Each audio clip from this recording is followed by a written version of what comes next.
There is always one part of sports that people seriously dislike, and that is when getting blown out by another team.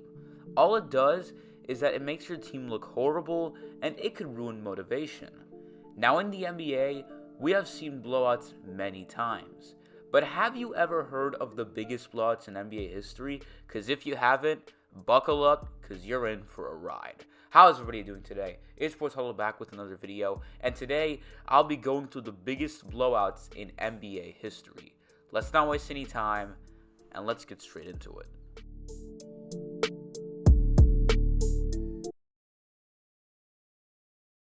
The first one takes place in 2018. It was when the Charlotte Hornets were going up against the Memphis Grizzlies. Now back in 2018, the Hornets weren't the greatest team. They were mediocre and would find themselves just missing the playoffs. And as for the Grizzlies, they were one of the worst teams in the league back then. Now this game was madness. The Hornets ended up destroying the Memphis Grizzlies 140-79, which means that the Hornets won this game by 61 points. Two things that are just unreal here is one, the Hornets weren't even at home and they managed to blow the Grizzlies out like this. And number two, out of all teams to achieve a milestone like this, out of all teams, the Charlotte Hornets were the ones that did it. They only had about 30 wins and it was March. Well, if there was one guy to credit that game, it would be none other than Kemba Walker. Walker had a total of 46 points, 3 rebounds, 4 assists, a steal, 10 free throws made, but best of all, 10 threes made out of 14 attempts. He was on fire from 3 that night, and he basically carried the Hornets to the blowout that day. I am sure that Grizzlies fans would want to forget the day March 22nd, 2018, because that day will bring back a terrible memory of the biggest blowout in team history. Next up on the list is a blowout that takes us back to the 1960 to 1961 season. It was when the Golden State Warriors were playing against the Sacramento Kings. And let me just remind you that back then, this was when the Warriors had stars like Tim Hardaway, Mitch Richmond, and Chris Mullin. Now back then, the Kings were known as the Cincinnati Royals. So the Royals had a young 22-year-old Oscar Robertson, and they also had Jack Twan. Apologies if I mispronounce his name. But anyways, this guy was a young small forward in the league who averaged 20 points per game and almost 10 rebounds per game. So he played pretty well in his time. But did any of this matter for the Royals to beat the Warriors? No. The Warriors won by 62 as they defeated the Kings 153-91. It was truly an incredible performance, and I am shocked that the Warriors were able to achieve this against Oscar Robertson. I mean, I know the guy was a rookie at the time, but he wasn't any ordinary rookie who performs well. He was a rookie who almost averages a triple-double every game. So he was a big deal, but it was clear at the time that the Golden State Warriors were just a better team comparing them to the Cincinnati Royals. Now, the next blowout is kind of vice versa, except the Kings aren't involved in it. Instead, it was the Golden State Warriors who were blown out. Let me explain.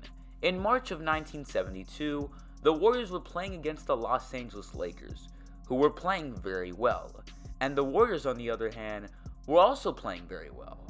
So you have two teams who are contending, are division rivals, and are going at it.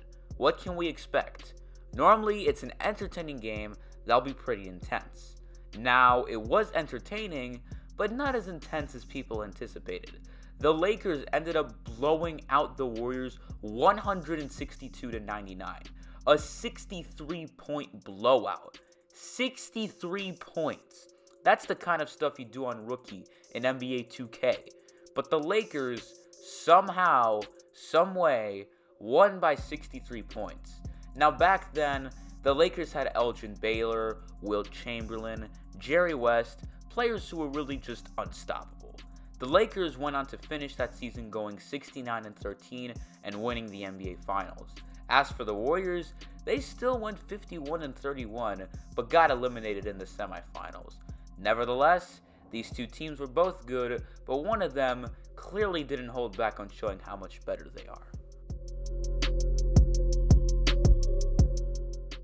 This next blowout is a bit more confusing than others. You see, instead of one team scoring a ton of points while the other scores a decent amount of points, in this game, you had one team who scored a good amount of points while the other team barely scored.